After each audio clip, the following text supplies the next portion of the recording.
Welcome back to my channel. আজি মই বনাম এটা নতুন ৰেচিপি। তাৰ বাবে মই আলু ভাজি আছোঁ আৰু বনাম মই আজি চিকেন। সেইবাবে মই আলুখিনি ৰঙচুৱা কৰি ভাজি ল'ম।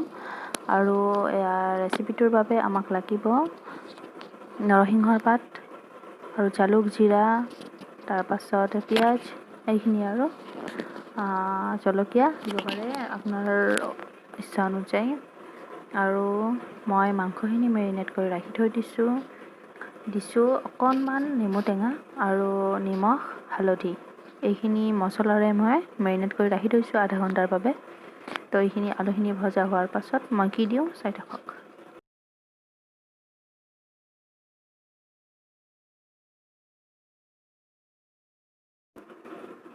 আলুখিনি ভাজোঁতে মই অকণমানো হালধি দিয়া নাই। মই কম জুইতে এনেধৰণে ভাজি মই ৰঙচুৱা কৰি ল'ম।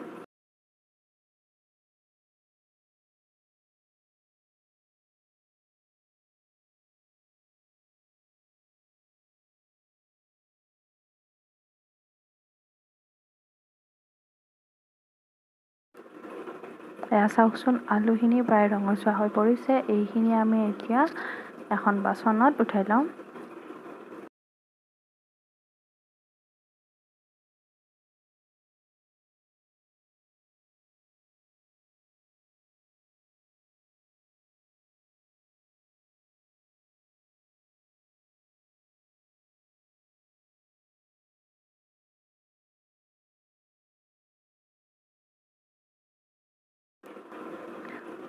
আলুখিনি ভাজি লোৱাৰ পাছত মই ৰৈ যোৱা তেলৰ ওপৰত আৰু অলপমান তেল দিছোঁ শুকান জলকীয়া আৰু তেজপাত আৰু পাঁচফোৰণ দিছোঁ দুটামান।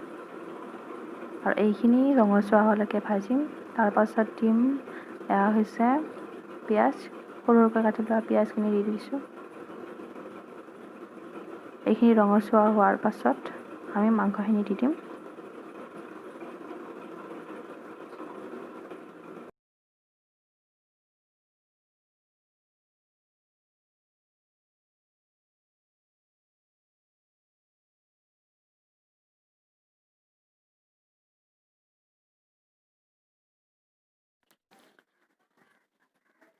মেৰিনেট কৰি ৰখা মাংসখিনি এতিয়া মই দি দিছোঁ আৰু ভালদৰে লৰাই দিছোঁ।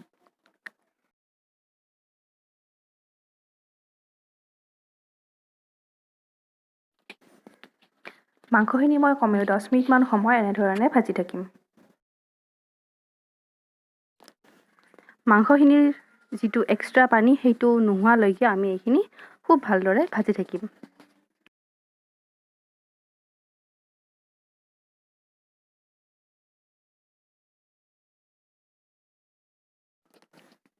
আৰু মাংসখিনি প্ৰায় ৰঙচুৱা হৈ পৰিছে আৰু কেইমিনিটমান পাছত আমি ভাজি থোৱা আলুখিনি দি দিম আৰু পুনৰ এইখিনি ভাজিম।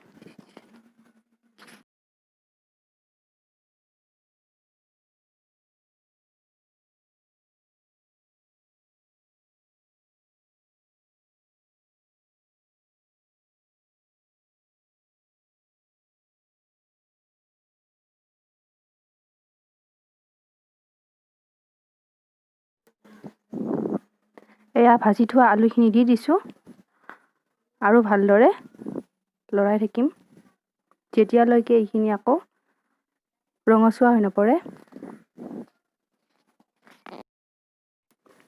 আৰু এতিয়া দিছোঁ নৰসিংহ, জালুক, জিৰা, নহৰু, এইখিনিৰ পেষ্টখিনি এয়া দি দিছোঁ আৰু এইখিনি ভালদৰে লৰাম।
যিহেতু মেৰিনেট কৰি ৰখাৰ সময়ত মই নিমখখিনি দি দিছিলোঁ আৰু হালধি দিছিলোঁ, সেইবাবে মই হালধি আৰু নিমখ দিয়া নাই।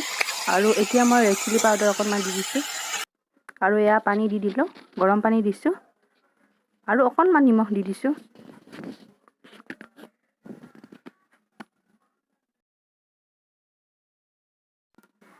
আপোনালোকে নৰসিংহৰ সৈতে মুৰ্গীৰ মাংস খাই পাইছেনে? যদি নাই পোৱা এবাৰ খাই চাব আৰু তেতিয়া গম পাব কেনেকুৱা লাগে খাই। তো যদিহে ভিডিঅ'টো ভাল পালে লাইক, শ্বেয়াৰ এণ্ড ছাবস্ক্ৰাইব কৰিব। আৰু যিসকলে মোৰ চেনেলত নতুন তেওঁলোকে নিশ্চয় ছাবস্ক্ৰাইব কৰিব। আৰু এয়া আমাৰ মাংস ৰেডি। ভিডিঅ'টো শেষলৈ চোৱাৰ বাবে বহুত বহুত ধন্যবাদ।